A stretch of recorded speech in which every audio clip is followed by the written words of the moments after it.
जी सभी दोस्तों को नमस्कार जी। मैं डॉक्टर सुमित दीवान बात कर रहा हूँ जी। ये आज हम आपको एक लाइव केस दिखा रहे हैं जो हमने सॉल्व करा है बच्चेदानी की रसौली का। ये पेशेंट आए थे हमारे पास 18 जनवरी 2024 को। 40 साल इनकी उम्र है। ठीक है जी। इनको जो दिक्कतें आई थी पहले तो मैं आपको बता दूँ इनको हो क्या क्या रहा था।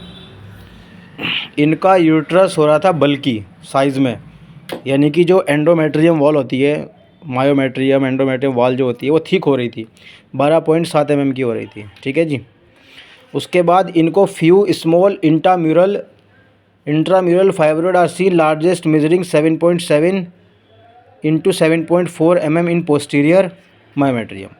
इनको यूट्रस में बच्चेदानी में गांठ थी फाइब्रोइड की, नोटिस करना फाइब्रोइड की। ठीक है जी।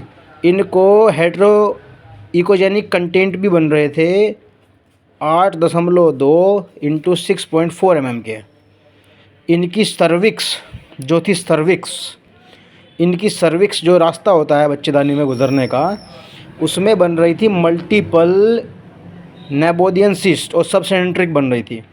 इनकी ओवेरी अंडेदानी में simple cyst of size 14 into 12 mm की। इनको ओवेरी में क्या थी?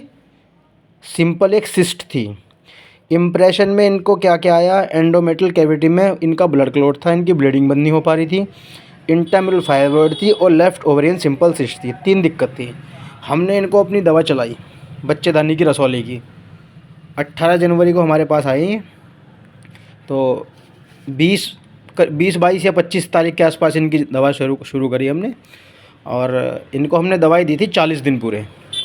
40 दिन दवा खाने के बाद 8-10 दिन का गैप हुआ और आज हमने इनका दोबारा से TVS कराया है। आप देख सकते हो जो इनको सिंपल सिस्ट थी ओवरी में वो ख़त्म हो चुकी है, जो ब्लड के क्लॉट बन रहे थे वो ख़त्म हो गए। अब इनको सब म्यूकोसल यूट्राइन फाइब्रोइड रह गई है सिर्फ इनके, और वो भी 7 mm, सिर्फ 7 इंटू 4 mm की रह गई है बस। जो पहले लगभग 8 इंटू 7.5 mm की थी वो सिर्फ अब 7 इंटू 4 mm की रह गई है। इसका साइज़ पहले से घट गया है, क्योंकि ये फाइब्रोइड की है तो टाइम लगता है घुलने में। इनकी दोनों ओवेरी देखो आप, बिल्कुल नॉर्मल है। बायलेटरल एड नेक्सा क्लियर है, कोई लिम्फेडेनोपैथी नहीं है, कोई ब्लड की क्लॉट नहीं है, किसी भी प्रकार का बल्कि यूट्रस नहीं है, किसी भी प्रकार की मल्टीपल सबसेंट्रिक नेबोदियन सिस्ट नहीं है। डॉक्टर ने ऑपरेशन बोल दिया था कि बच्चेदानी और अंडेदानी दोनों निकालनी, ऑपरेशन करना है। ठीक है जी। ये आप देख सकते हैं लाइव केस आपके सामने है। पेशेंट को बस 1-1.5 महीना और दवा खिलाएंगे, ये इनकी यूट्राइन फाइब्रोइड भी ख़त्म हो जाएंगे हमेशा के लिए। ठीक है जी। इस तरह के कोई केस हो आपके पास, बिना ऑपरेशन के अगर कोई ठीक होना चाह रहा है तो हमें बताए। अगर ऑपरेशन करवाना ही है तो भाई करवा सकता है, कोई दिक्कत नहीं है। लेकिन पेशेंट जो विश्वास करता है, विश्वास करे और अपने से आए, किसी के कहने से ना आए, अपने से विश्वास करके आए, ऐसे ही पेशेंट साफ साफ इलाज करवाएं।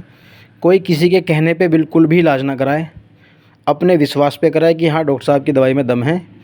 इस रिपोर्ट में और इस रिपोर्ट में आप साफ देख सकते हैं कि इस रिपोर्ट में कितनी ज़्यादा कॉम्प्लिकेशन है।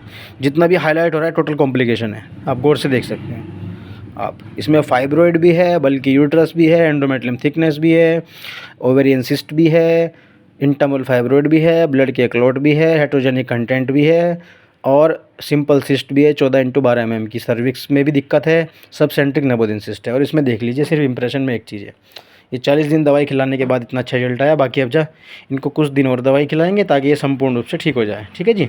जिसको भी ये दवा चलवानी है चलवा सकता है। जय श्री राम।